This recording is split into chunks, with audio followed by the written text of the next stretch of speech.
Assalamualaikum warahmatullahi ta'ala wabarakatuh. Waalaikumsalam warahmatullahi wabarakatuh. Alhamdulillahilladzi lahul hukmu wa ilaihil masir. Ashhadu an la ilaha illallah wahdahu la syarika lahus sami'ul basir. Wa ashhadu anna sayyidana Muhammadan abduhu wa rasuluhul basyirun nadhir. Allahumma salli wa sallim wa barik ala sayyidina Muhammadin al-badril munir wa ala alihi wa ashabihi wa dhurriyyatihi wa atba'ihi ila yaumil asir, amma ba'du. Rabbi shrah li sadri wa yassir li amri wahlul 'uqdatam min lisani yafqahu qawli. Rabbi yassir wa la tu'assir, Rabbi tammim lana bil khair. Subhanaka la ilma lana illa ma 'allamtana innaka antal alimul hakim. Hasbunallahu wa ni'mal wakil, la haula wa la quwwata illa billahil aliyyil azim. Amin Allahumma amin. Segala puji dan syukur marilah sama-sama kita panjatkan kehadirat Allah Subhanahu wa ta'ala yang telah menitipkan kepada kita nikmat, karunia, hidayah juga rahmatnya, sehingga pada malam hari ini kita dapat berkumpul, bertatap muka, bersilaturahim, menuntut ilmu dengan niat lillahi ta'ala. Salawat serta salam marilah sama-sama kita kirimkan kepada junjungan kita Nabi besar Muhammad sallallahu alaihi wasallam, karena syafaat beliaulah yang kita harap-harapkan pada hari yauma la yanfa'u malun wala banun illa man atallaha biqalbin salim. Hari tidak berguna harta, anak, pangkat dan jabatan, melainkan hati yang bersih menghadap Allah Subhanahu wa ta'ala. Oleh sebab itu mari kita bacakan salawat dengan ucapan Allahumma salli wa sallim wa barik ala sayyidina Muhammad wa ala ali sayyidina Muhammad. Malam ini kita akan melanjutkan kajian kita, yaitu kitab Wasiyatul Mustafa. Dibagi kitab naik balana so dakwatan depe anguna dong berisi.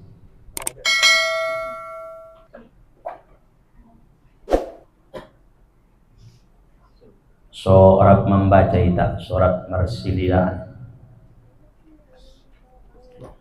Kitab Wasiyatul Mustafa halaman 4. Halaman 4. Oh, tuh. Kalau yang di kitab ini halaman 3.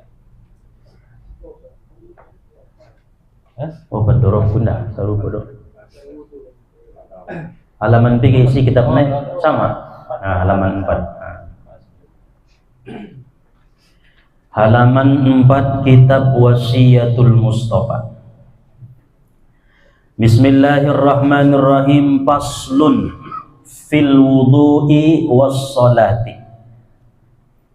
Ini satu pasal pada mengenai wudu dan salat.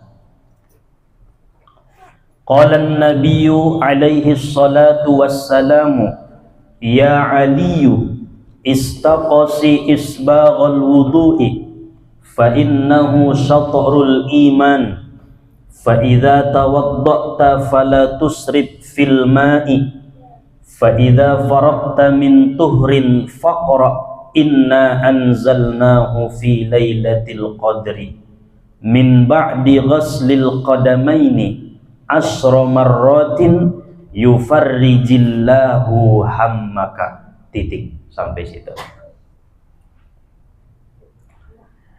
Ini kitab menerangkan tentang wasiat-wasiat atau nasihat Nabi Muhammad sallallahu alaihi wasallam kepada Imam Ali bin Abi Thalib karramallahu wajhah. Imam Ali bin Abi Thalib khalifah yang keempat setelah Abu Bakar, Umar, Utsman, Ali. Ini wasiat memang secara lafaz ditujukan kepada Ali, tetapi maksudnya umum kepada siapapun, termasuk kepada kita. Sampai malam ini kitabnya ada di hadapan kita, berarti kita harus mengamalkan ini juga wasiat dari Nabi sallallahu alaihi wasallam. Di sini Rasulullah berkata, qala an-nabi alaihi salatu wassalam, berkata Nabi sallallahu alaihi wasallam, ya Ali, wahai Ali, istaqosi, tuntaskan olehmu, isbaghul wudu'i, pada menyempurnakan wudu.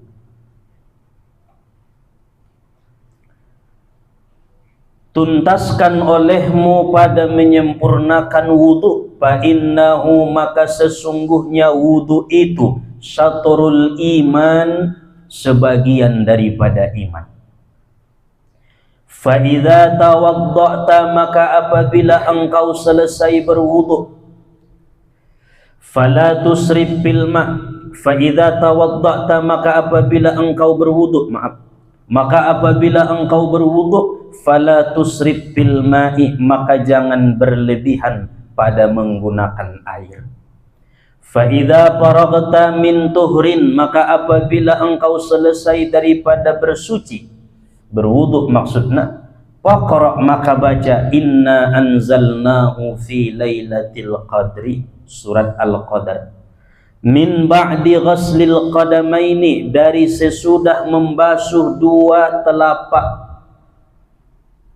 kaki, asra marratin, 10 kali, yufarrijillahu hammaka, melapangkan Allah akan kesusahanmu.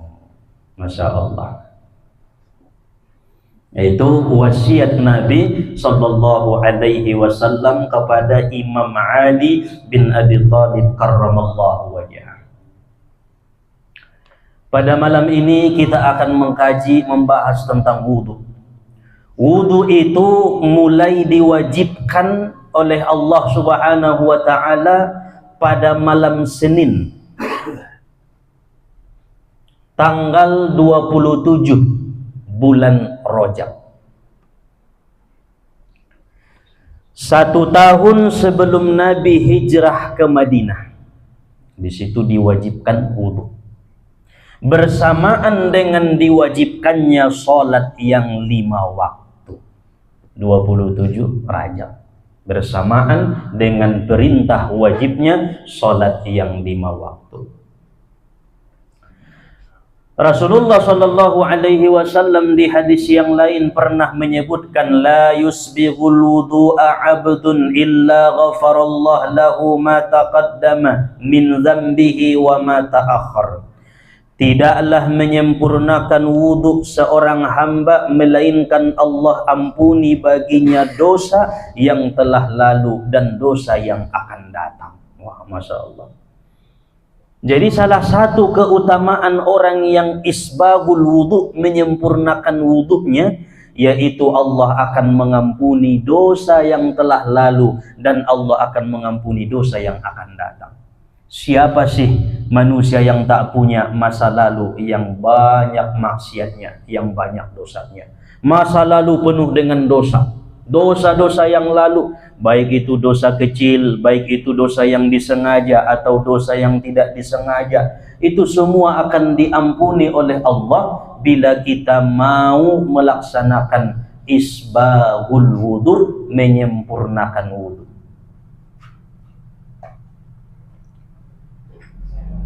Maka di sini Rasulullah berkata, ya Ali istaqosi, wahai Ali, tuntaskan olehmu. Maksudnya harus engkau maksimalkan isbaghul wudu, menyempurnakan wudu. Jangan asal wudu, kata Nabi. Jadi kita tuh tidak boleh asal wudu, mesti istaqsi isbagul wudu, dituntaskan pada menyempurnakan wudu. Karena fardu wudu itu cuma 6. Nah, yang pertama niat, nawaitul wudu lillahi ta'ala, itu niat paling pendek, sependek-pendeknya niat, nawaitul wudu lillahi ta'ala, sengaja aku niat wudu karena Allah, itu fardunya. Kemudian yang kedua membasuh wajah, itu fardu. Yang ketiga membasuh 2 tangan sampai siku. Yang ketiga menyapu kepala, itu juga fardu. Yang keempat menyapu kepala. Kemudian yang kelima membasuh 2 kaki sampai tumit. Kemudian yang keenam tertib. Itu fardu wudu. Apabila kurang 1 dari fardu wudu, maka wudunya tidak sah. Tapi kata Nabi Shallallahu Alaihi Wasallam kepada Imam Ali, bukan hanya mengerjakan fardunya, tapi menyempurnakan wudu dengan sunnah wudu. Bisa jadi di antara kita ngapi kada pernah mengamalkan isbagul wudu. Tidak banyak manusia itu yang mengamalkan isbagul wudu. Ada yang terburu-buru dalam wudunya, ada yang tergesa-gesa wudunya, sehingga hanya fardu-fardunya saja, tidak mementingkan isbagul wudunya, sempurnanya wudu. Banyak. Padahal manfaatnya besar, kata Nabi Shallallahu Alaihi Wasallam. Sebab sunnah-sunnah di dalam wudu itu banyak. Kata para ulama kita ada 77 sunnah wudu. Allah Akbar. 77 sunnah wudu itu dibagi 3. Bagian pertama sunnah sebelum wudu. Bagian kedua sunnah saat ketika berwudu.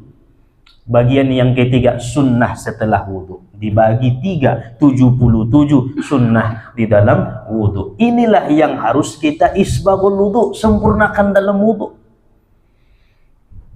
Makanya sangat jarang orang yang mampu mengamalkan apa yang disampaikan oleh Nabi. Padahal Rasulullah mengatakan, ghafarallahu lahu ma taqaddama min dzambihi wa ma ta'akhkhar.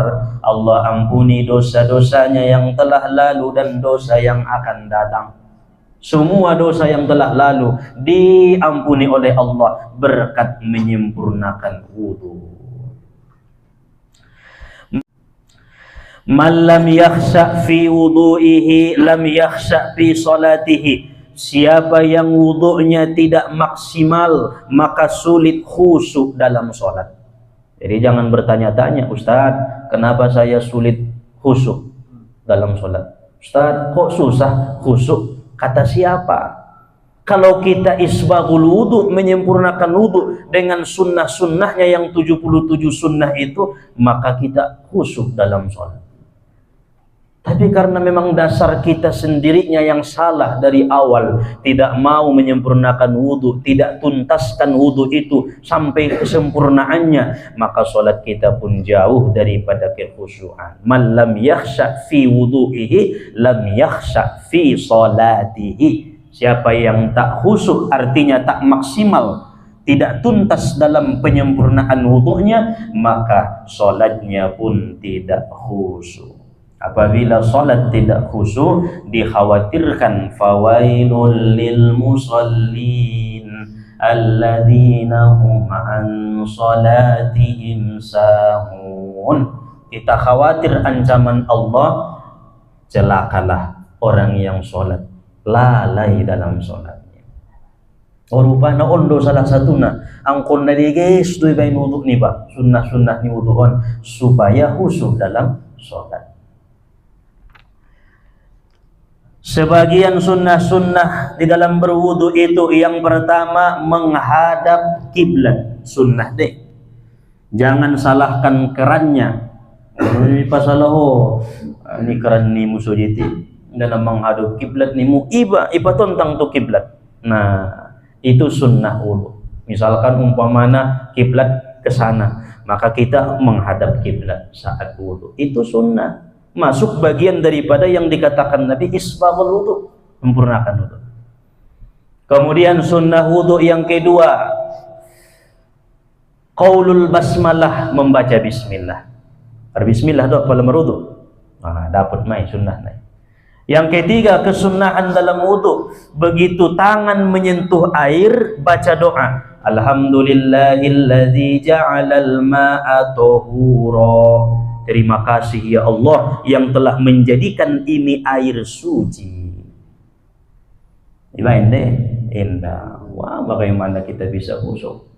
Itu sunnah. Begitu menyentuh air dengan tangan kita, maka katakan alhamdulillahilladzi ja'alal ma'a tahura. Ya Allah, terima kasih atas nikmat yang sudah Engkau jadikan ini air tahura, suci, mensucikan.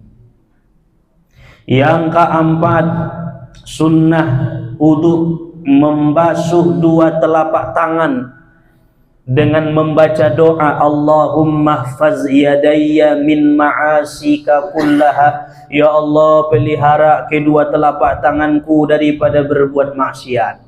Solang menjonti kiada buru nyala ngaradi dewo matu bang Allah. Pelihara Allah ini tangan, telapak tangan, supaya tidak mengambil yang bukan haknya, yang bukan miliknya.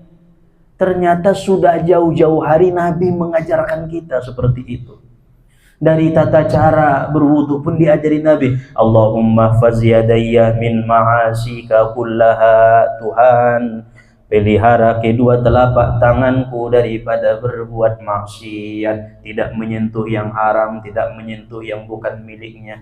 Masya Allah, terjaga ini tangan, tidak memukul, tidak mempergunakan tangan ini kepada jalan yang tidak diridhoi Allah. Indarai ba menampar ada buru niba, indarai ba memukul anak niba. Kenapa? Karena tangan selalu diwudukan. Allahumma hfaz yadayya min ma'asika kullaha. Dia tidak akan mau memukul anaknya, memukul istrinya, karena dijaga oleh Allah daripada maksiat. Kemudian yang kelima, sunnah wudu, berkumur-kumur sambil membaca doa. Allahumma a'inni ala dzikrika wa syukrika wa husni ibadatik. Ya Allah, bantu aku untuk supaya lidah ini selalu berzikir kepadamu, supaya lidah ini selalu bersyukur kepadamu, supaya lidah ini selalu beribadah. Nah, ini dibaca saat kita berkumur-kumur 3 kali sunnahnya. Ambil air, kemudian berkumur-kumur, dibuang. Sambil dalam hati baca doa yang tadi. Ya Allah, bantu aku, tolong aku untuk bisa selalu berzikir dan bersyukur. Kemudian yang keenam, sunnah wudu, istinsak. Istinsak itu memasukkan air ke dalam hidung sambil dibaca doa Allahumma arihni raihatal jannah wa anta anni radin. Ya Allah, ciumkan hidungku ini bau surga. 3 kali masukkan air, baca Allahumma arihni raihatal jannah, kemudian dibuang, masukkan lagi Allahumma arihni raihatal jannah. Ya Allah, ciumkan hidungku ini wanginya surga. Sesungguhnya wangi surga itu tercium sangat-sangat dekat walaupun jarak kita jauh dengan surga. Itu karena kalau hidung ini selalu kita wudukan dengan doa Allahumma arihni raihatal jannah.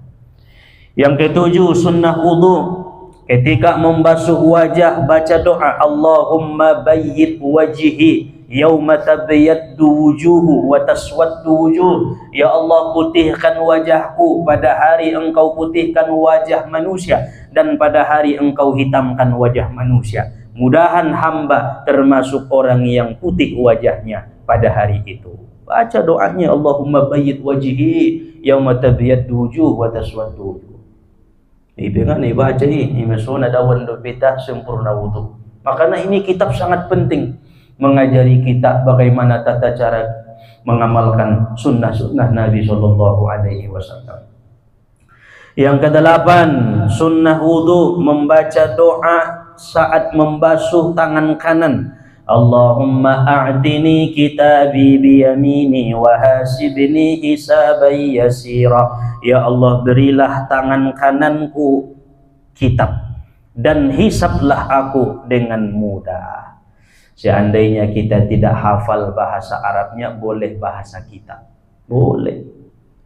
Basuh tangan kanan sampai siku. Itu tangan kanan sampai siku, berarti dari sini sampai siku. Ada yang wudhu dari siku.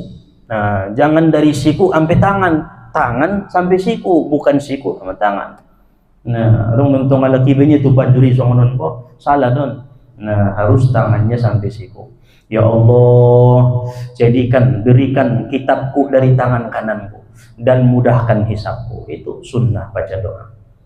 Kemudian yang ke-9, sunnah wudhu, yaitu membaca doa saat membasuh tangan kiri. Allahumma la tu'tini kitabi bishimali wala min wara'a dhahri. Ya Allah, jangan engkau berikan catatanku dari tangan kiri atau dari belakang.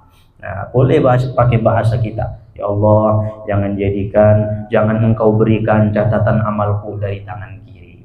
Kemudian yang ke-10, ketika menyapu kepala baca doa, Allahumma harrim sya'ri wa basyari 'alan nar.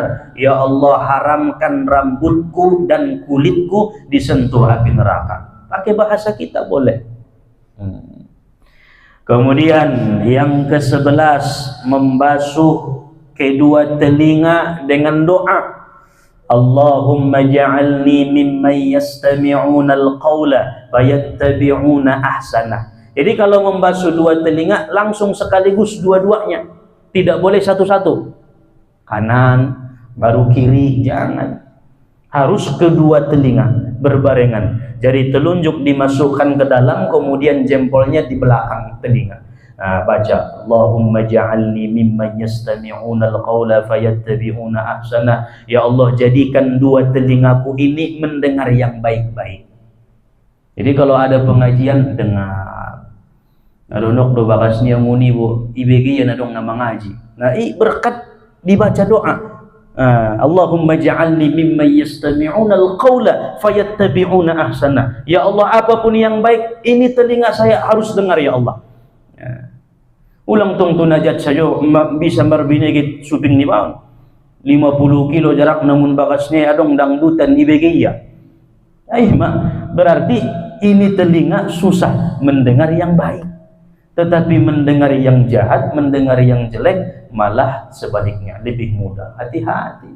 Maka ini dua telinga perlu dibaca doa saat wudhu. Ya Allah, ini dua kuping saya, jadikan bisa mendengar yang baik-baik, fayattabi'una ahsana, kemudian bisa mengikuti kebaikan itu. Sunnah harus dibaca itu doa. Kemudian yang ke-12 sunnah wudhu, membaca doa saat membasuh kaki kanan. Allahumma tsabbit qadami 'ala sirati yauma tutsabbit bihi aqdamas sholihin. Ya Allah, tetapkan kakiku berjalan di siratal mustaqim sebagaimana engkau tetapkan kakinya orang-orang soleh. Baru kemudian yang ke-13 sunnah wudhu, doa ketika membasuh kaki kiri. Allahumma la tazilla qadami yauma tazillu aqdamal munafiqina wal kafirin. Ya Allah, jangan engkau gelincirkan kakiku pada hari tergelincirnya kaki orang-orang kafir dan orang-orang yang munafik. Itu pun bagian daripada sunnah wudhu. Pertanyaannya, selama ini kita wudhu sesuaikah dengan apa yang diajarkan oleh Nabi Sallallahu Alaihi Wasallam? Apakah kita sudah isbagul wudhu, sudah menyempurnakan wudhu dengan doa-doa yang tadi? Mungkin jawabannya belum. Nah, itu kenapa kita tidak bisa khusyuk di dalam sholat. Jadi mesti dikerjakan, walaupun sunnah harus dikerjakan. Minimal tidak mampu memperbuat isbagul wudhu setiap waktu wudhu, sekali seumur hidup harus pernah dikerjakan isbagul wudhu, kesempurnaan wudhu. Nah, itu sunnahnya. Maka di sini kata Nabi, istaqsi isbagul wudhu, tuntaskan olehmu menyempurnakan wudhu, fa innahu syatrul iman. Kenapa? Karena wudhu itu bagian daripada iman. Fa idza tawadda'ta, jika engkau berwudu, fala tuslib fil ma'i, jangan boros pada memakai air. Nah, Nabi itu kalau wudhu tidak pernah lebih airnya dari 1 liter. Itu Nabi SAW. Ini tercontoh dari Nabi Bintai. Makanya on mausahon tak pala membuka keran ulang bahat dibuka. Nah, karena dong nonton teknik nih ibuka pe godang keranon tetap keluar air sedikit. Di Makkah kan begitu. Nah, setiap keran dibuka, bolak ibuka keran nang Makkah lis na menek di keluar. Nah, kenapa? Karena mereka tahu isbagul wudu itu jangan sampai israf fil ma, berlebihan memakai air. Nah, itu hukumnya makruh. Yang makruh di dalam wudu ditinggalkan. Kemudian fa iza faraghta min tuhrin faqra, maka apabila engkau selesai daripada wudu maka bacalah inna anzalnahu fi lailatul qadr, surat al-qadar. Min ba'di ghaslil qadamaini asra marratin, 10 kali. Yufarrijillahu hammaka, Allah akan melapangkan kesusahan hidupmu. Nah, ini satu faedah daripada Nabi SAW. Jadi ketika kita wudu sudah membaca doa-doa yang tadi saat wudu, itu namanya sunnah di waktu berwudu. Lalu kemudian kita selesai membasuh kaki kanan, kaki kiri, maka ada sunnah lagi kata para ulama, meminum bekas sisa air wudu. Ditampung air wudu, kemudian diminum, baca doa nawaitus syifa bi barakatil Mustafa. Aku niat ini obat dengan keberkahan Nabi Muhammad SAW. Minum bekas sisa air wudu kita. Nah, yang menetes dari wajah kita. Karena dong bentungan nih, ditampung maisonbo, kemudian minum. Nah, walaupun sedikit airnya, nawaitus syifa bi barakatil Mustafa. Itu doa kalau minum air putih.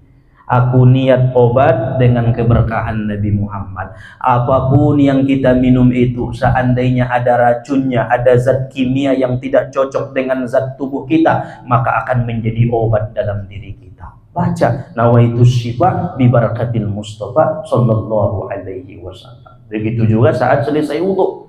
Nah, lalu kemudian setelah kita minum bekas sisa air wudu, angkat kedua tangan, kemudian mata mengarah ke langit, baca doa Allahumma ja'alni minat tawwabin waj'alni minal mutatahhirin waj'alni min ibadikas sholihin. Sependek-pendeknya. Boleh ditambahi asyhadu an la ilaha illallah wahdahu la syarikalah wa asyhadu anna Muhammadan abduhu wa rasuluh. Allahumma ja'alni minat tawwabin waj'alni minal mutatahhirin waj'alni min ibadikas sholihin. Kemudian amin. Itu juga bagian daripada sunnah wudu, kesempurnaan wudu. Baru setelah itu ini faqra inna anzalnahu fi lailatul qadar. Sambil jalan dari tempat wudu menuju masjid, menuju musalla, menuju rumah, menuju tempat kita salat, baca inna anzalnahu fi lailatul qadar 10 kali. Yufarrijillahu hammaka, Allah akan meluaskan, Allah akan melapangkan kesusahan-kesusahan hidupmu. Ternyata Nabi sangat baik kepada kita. Nabi tidak ingin umatnya menderita. Nabi tidak mau umatnya susah. Nabi